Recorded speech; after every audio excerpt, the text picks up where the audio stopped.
Hello there, I hope you're having a very good day. I have a very quick story for you actually. When I started my first business, this was a couple years ago when I was like 19 or 20. On the very first day, my first day on the job, two of my employees quit on me. They basically just left the job site that I was working on with one of my clients. And the reason why, it was because I was very pissed off that something went wrong and I could not keep my emotions under control. I was hysterical and I was just screaming and shouting because something was going wrong. And this was not the end of it. I was actually also very frustrated about things when I worked with my clients, that I would be involved in shouting matches with my clients. And this was not okay because I got fired. My clients fired me and my employees quit on me. And this was when I realized that I was sabotaging myself. I was literally getting in the way of my own success. And that was what began, the journey of self and personal growth and development for me.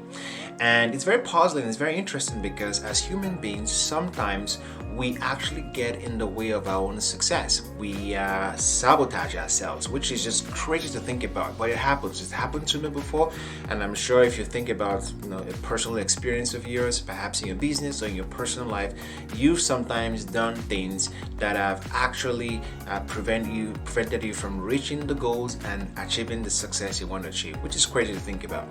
And the more I thought about this problem and the more I was growing in my own journey, I started to realize that at the root of it is my inability to manage and understand my emotions, especially those negative ones.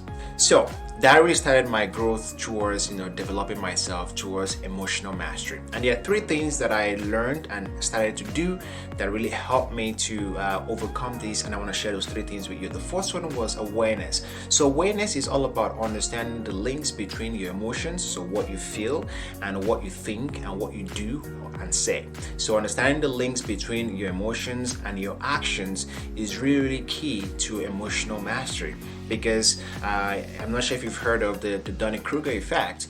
If you don't know what you don't know, then you're completely oblivious. So emotional awareness is all about knowing what's going on around you. It's all about being aware, because if you're not aware, you can't take action. You can't understand the best action to take that is in line with your long-term goals. So awareness is the first key. Second key is all about control. So it's one thing to be aware and understand what's going on in terms of your emotions and how they're driving your action. The second thing is all about being in control, making sure that you're able to put toxic emotions under control so that you're able to reach the long-term goals that are important to you, that are important to your business. Because every single time things are always happening around us, family, personal life, in our business, employees, all kinds of stuff. You want to make sure that you're always able to subject and keep the negative and toxic emotions under control so that you can reach the long-term goals you've set for yourself. The last thing that I've learned that have been impactful and massive for me in emotional mastery and in stopping my self-sabotaging behaviors is empathy. And empathy is all about putting yourself in the shoes of other people. And empathy is really crucial in your business because it impacts the relationships you have with your employees, the relationship you have with yourself, so self-love, self-compassion. It also impacts the relationship you have with your customers. You're able to understand and listen to them, and that way you're able to save yourself a lot of trouble in the future. So when I was able to practice empathy, especially with my employees, they were able to stick around for much longer.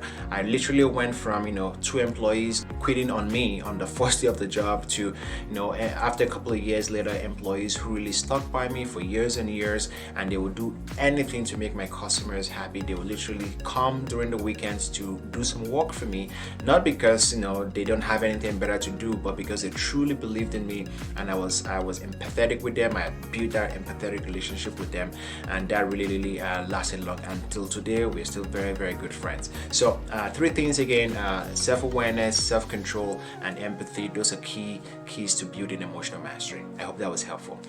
Like and share this if this was valuable to you, and I would like to hear from you. Drop a comment below.